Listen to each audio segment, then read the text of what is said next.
O fotojornalismo no Brasil entre 1900 e 1970.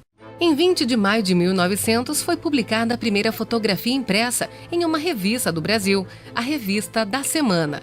A fotografia impressa mostrava a missa campal em comemoração ao 4º centenário do descobrimento do Brasil.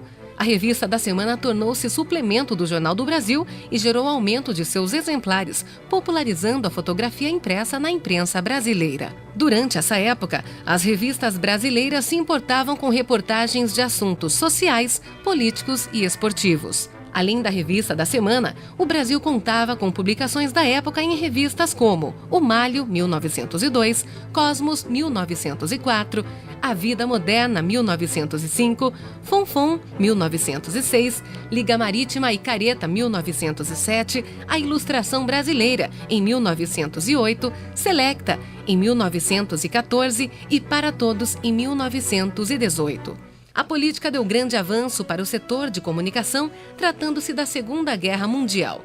Todos os passos da guerra eram cobertos e publicados. A cobertura da guerra gerou fotos em primeira página nos jornais do país. O Cruzeiro. A partir de 1928, surge um novo formato de padrões técnicos e estéticos das revistas ilustradas, com a revista O Cruzeiro, recém-lançada por Assis Chateaubriand. A revista O Cruzeiro foi o grande momento para o leitor brasileiro, porque até então os jornais e as revistas e o próprio Cruzeiro vinham muito simploriamente ilustrando as suas matérias, em termos de quantidade, de qualidade, de formato. Então não havia para o leitor aquela foto explodida de página inteira. E o Cruzeiro, na virada dos anos 40, e com a chegada do Manzon ao Brasil, né, o Manzon veio para o DIP, veio da França, fugido da guerra, trabalhou no DIP com Getúlio. Quando Getúlio foi deposto, em 46 ele foi para a revista O Cruzeiro, em 47 entrou Zé Medeiros, em 48 entrou Eugênio Silva, em 49 entrei eu, entrou Luciano Carneiro. Então o Cruzeiro assumiu jovens, né, que éramos todos jovens, nos assumiu e a fotografia que o Cruzeiro começou, o espaço que o Cruzeiro passou a destacar para a reportagem fotográfica foi de página inteira e de página dupla. Então, com isso, estimulou o fotógrafo, estimulou o leitor, criou uma mágica na cabeça do leitor. O novo formato aplicava-se na gráfica, em reportagens internacionais, onde eram bem elaboradas, através de contatos com agências da imprensa do exterior, na introdução da fotogravura, dando uma interação mais precisa entre a foto e o texto. Um grupo de fotógrafos liderados por Thomas Farkas, Germán Lorca e Eduardo Salvatore reestruturou os patamares da composição fotográfica nacional. Interligados com artistas plásticos pouco ortodoxos, remanescentes do modernismo de 22, propondo novos tipos de abordagens nas composições e criando uma nova estética, incorporando composições desequilibradas, com rimas plásticas e fatos que refletiram quase que imediatamente no fotojornalismo nacional, liberando definitivamente os fotojornalistas das amarras da composição tradicional. Fotoreportagem. David Nasser e Jean Mazon formaram a dupla que ajudou a consolidar o estilo fotoreportagem no Brasil. Produziram cerca de 300 reportagens para a revista O Cruzeiro entre os anos de 1943 e 1951. José Medeiros, Flávio Dan, Eugênio Silva, Indalécio Vanderlei, Erno Schneider e Alberto Jacob são outros nomes que contribuíram para a consolidação da memória fotográfica no Brasil. Na época, os fotojornalistas que trabalhavam para a revista O Cruzeiro eram considerados e tratados como artistas famosos, que ao andarem nas ruas, chegavam a dar autógrafos. O Cruzeiro deixou uma marca não só no fotojornalismo nacional, mas em todo brasileiro que teve acesso a ela.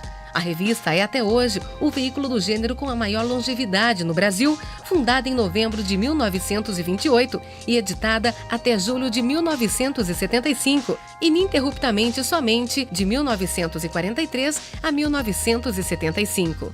Segundo Boni, a revista O Cruzeiro foi o que havia de melhor no fotojornalismo brasileiro. Revelou e consagrou muitos nomes, inovou no estilo, na qualidade e na proposta editorial, batendo recordes históricos da tiragem e virando referência. Revista Realidade. O surgimento da televisão causou um forte declínio nas revistas. As pessoas passaram a adotar a televisão como grande veículo de comunicação visual de massa. Eis que surge, nesta mesma época, a primeira revista da editora Abril, A Realidade. O formato da Realidade era inovador nas reportagens e na estética. A revista seguia sua própria norma, com a tendência de sintonizar ao novo jornalismo, causando assim seu marco na história dos veículos de comunicação. Com uma escrita diferente e renovadora, sendo em primeira pessoa, os jornalistas da Realidade se interagiam com os relatos que aconteciam na época.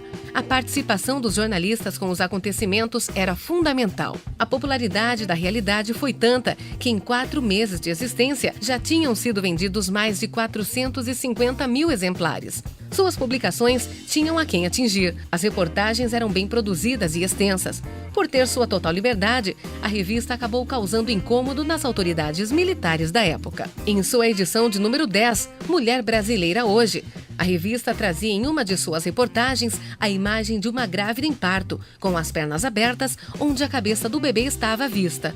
Uma reportagem bem polêmica, em que após metade dos exemplares chegarem nas bancas, a ronda especial da polícia se apressou para recolher a publicação. Foi usado como justificativa de que a reportagem afrontava a moral e os costumes da época. Após um decreto que se aplicava à censura, a revista teve de abandonar seus formatos polêmicos. As fotografias de denúncias foram cortadas e as indiretas ao regime militar tornaram-se cada vez mais sutis. O último exemplar da Realidade foi produzido em janeiro de 1973. Hoje, a revista, que já foi e é motivo de pesquisa, passa como exemplo de inovação da produção editorial brasileira.